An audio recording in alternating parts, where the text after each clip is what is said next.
돈을 절약하면서 학교에서 나처럼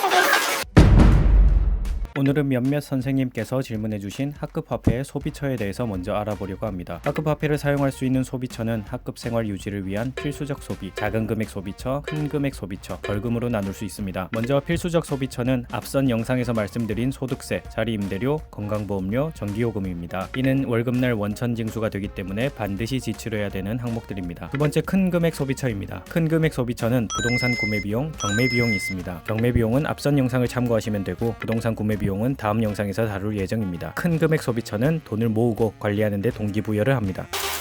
돈을 좀 학교에서 선생님이 나중에 경매를 할 때 그때 돈이 많은 애들이 있을 거예요. 그런 애들을 지키기 위해서 그 돈을 절약하면서 학교에서 나처럼 냈어요. 방학 숙제 면제권 또는 컵라면 같은 것도 좋습니다. 종류가 다양하면 좋겠죠. 세 번째, 작은 금액 소비처입니다. 아이들 소비의 대부분을 차지하고 가장 다양한 종류의 소비가 이루어집니다. 제가 마련한 소비처는 다음과 같습니다. 과자 및 학용품 구매하기. 사업자 등록을 마친 마트에서 과자나 학용품을 구매할 수 있습니다. 마트에 대한 내용도 영상을 만들 예정입니다. 일기 면제권. 일기를 제출해야 하는 날 일기 면제권을 쓰면 일기가 면제됩니다. 통계청 기록에는 면제로 기록이 되고 동그라미도 X도 아니기 때문에 신용포인트 0점으로 계산합니다. 자습시간 자유이용권. 저희 반은 자습시간에 학급 회의가 없으면 독서 활동을 합니다. 하지만 자유이용권을 사용하면 학원 숙제든 멍 때리기든 자습시간을 자유롭게 이용할 수 있습니다. 급식 먼저 먹기. 급식줄 맨 앞에 서서 밥을 먹을 수 있습니다. 1일권과 5일권이 있습니다. 신청곡 신청하기. DJ가 점심시간에 노래를 틀어줄 때 듣고 싶은 노래를 신청할 수 있습니다. 가정통신문 재발급. 나누어진 가정통신문을 분실하였을 경우 돈을 내고 가정통신문을 한 장 다시 받을 수 있습니다. 선생님 물건 대여. 교과서나 가위, 풀 등 선생님의 물건을 빌려서 사용할 수 있습니다.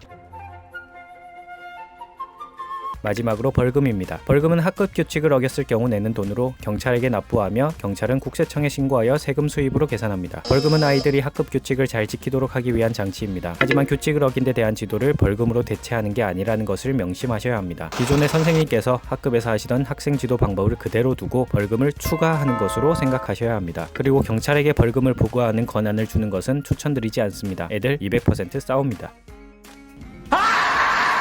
그리고 모든 규칙에 벌금을 걷게 되면 너무나 일이 많아집니다. 우리 교실에서 꼭 지켜야 하는 규칙들에 우선적으로 벌금을 걷도록 하세요. 연필을 사용하지 않고 볼펜을 썼다고 해서 벌금을 걷지는 않았습니다. 복도 통행에서 과속, 중앙선 침범, 욕설 및 폭언, 놀림, 싸움 등 우선순위를 정해 그것들에 대해서 벌금을 부과하시길 바랍니다. 처음 학급에서 해당 법을 어긴 학생이 나왔을 때 법을 어겼음을 확인시키고 벌금을 정해 공지하시면 됩니다. 법에 명시되어 있기 때문에 벌금이나 선생님의 지도에 불만을 갖지는 않을 것입니다. 하지만 쟤도 그랬는데요 라는 말은 늘 그렇듯 각오하셔야겠죠.